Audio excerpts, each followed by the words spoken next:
स्वयं की आंख खुलते ही तुम भस्म हो जाते हो। मनुष्य की आंख बिल्कुल भस्म करने की क्षमता रखती है। बस आंख खोलनी आनी चाहिए।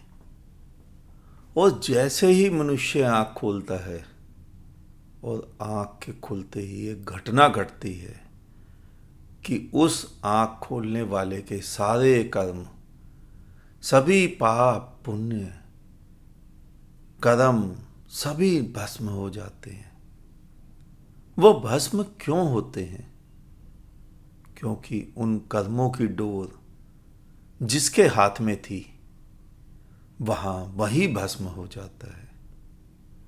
तो जिसने पाप पुण्य किए, जो करता था, जो करता होकर कर्म अकर्म रूपी मूर्ताएं किए जा रहा था, वही आंख खुलने के बाद भस्म हो जाता है।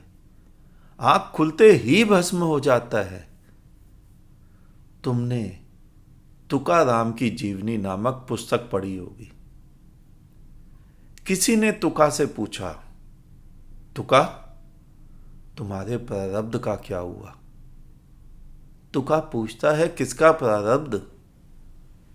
पूछने वाला फिर कहता है, तुका का प्रारब्ध। तुका फिर कहता है, तुका कहां है? समझे तुम? अब तुका बोल रहा है, तुका कहां है? तो प्रारब्ध किसका?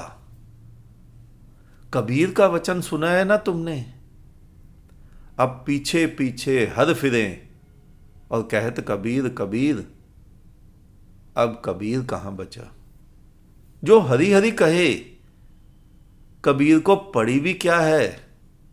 क्योंकि अब तो ना स्वर्ग जाना, ना मोक्ष, ना बैकुंठ, ना पुण्यलोक।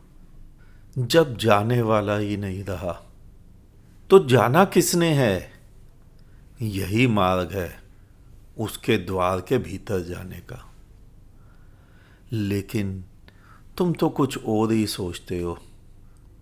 तुम हिंदू होकर उसके द्वार के भीतर कभी भी ना जा पाओगे। तुम मुसलमान होकर भी अल्लाह के घर के भीतर ना जा पाओगे। तुम सिख, ईसाई, बौद्ध, जैन कुछ भी होकर वहां ना जा पाओगे। ज्ञानी होकर, अज्ञानी होकर, स्त्री होकर, पुरुष होकर, ब्राह्मण, शूद्र, बच्चा, बूढ़ा, पुण्यात्मा, पापी, कुछ भी परिभाषा को लेकर तुम उसके द्वार के भीतर कभी भी ना जा पाओगे। भीतर जाने के लिए सारी धारणाएं गिरानी पड़ेंगी। मैंने तुम्हें पहले भी कई बार समझाया है कि परमात्मा वो शहंशाह है, विराट है, जहां का मालिक है। तो शहंशाह शहंशाहों को ही मिलता है। मालिक मालिकों के साथ ही बैठता है। क्या विराट और तुच्छ का कहीं भी मेल हो सकता है क्या?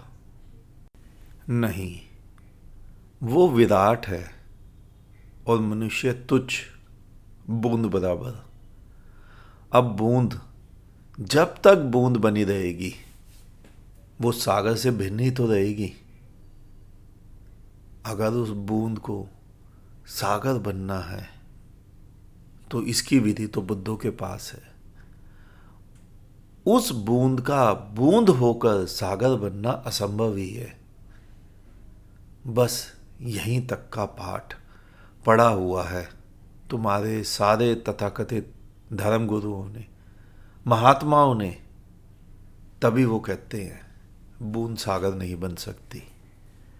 और इसी कारण या तो वो स्वयं को दासो हम कहने लग जाते हैं और या स्वयं को सो हम कहने लग जाते हैं।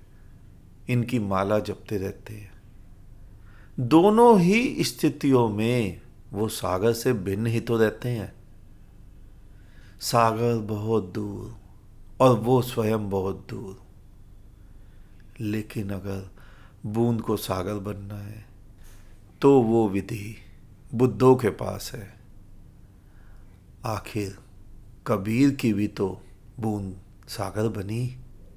बस यही विधि मैं तुम्हें समझा रहा हूं, क्योंकि इसके अलावा तुम्हारे पास उसे समझने का कोई भी तो मार्ग नहीं है।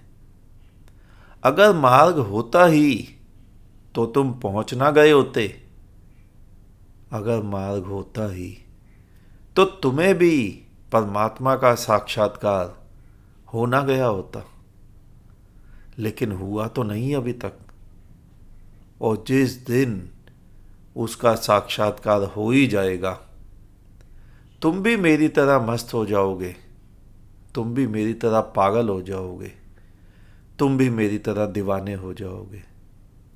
लेकिन उसके द्वार के भीतर तुम हिंदू बनकर, दास बनकर, सोहम बनकर, शिवोहम बनकर कभी भी नहीं जा पाओगे। तुम मुस्लिम, ईसाई, सिख, बौद्ध, जैन कुछ भी बनकर उसके द्वार के भीतर नहीं जा पाओगे।